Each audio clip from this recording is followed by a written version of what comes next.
Benny, Philip, today's Saturday, and this is the world that's small.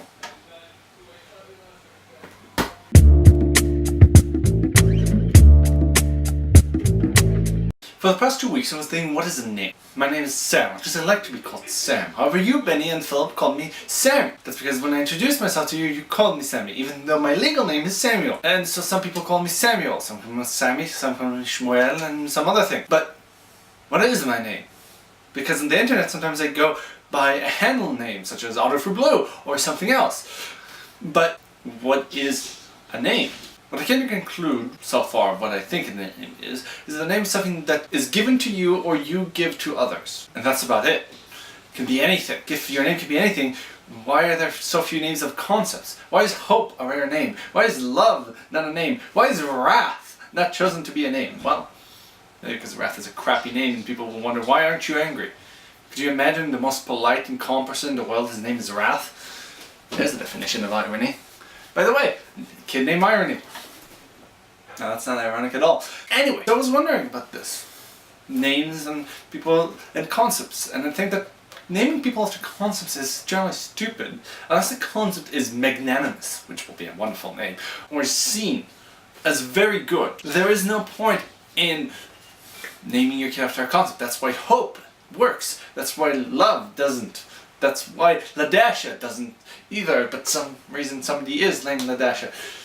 Somebody has to explain this to me. Why? Just why?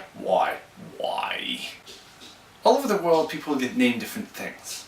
However, some people when they move from one country to another would change their name, or will name their kids not with traditions of their own countrymen, but with traditions of the current countrymen. Now, in discussing with you gave a very good point that it generally is because they want to fit in.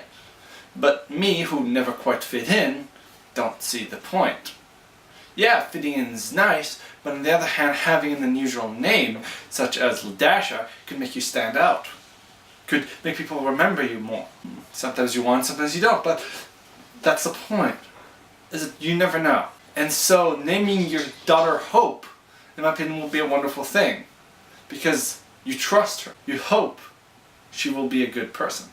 It can be strange how some people have names which seem completely normal to you, but from where they were really unusual. For example, to meet your friend named Tim, who was born in China, seems a little weird. I would expect his name to be Yang Zhong or Jin Zhong.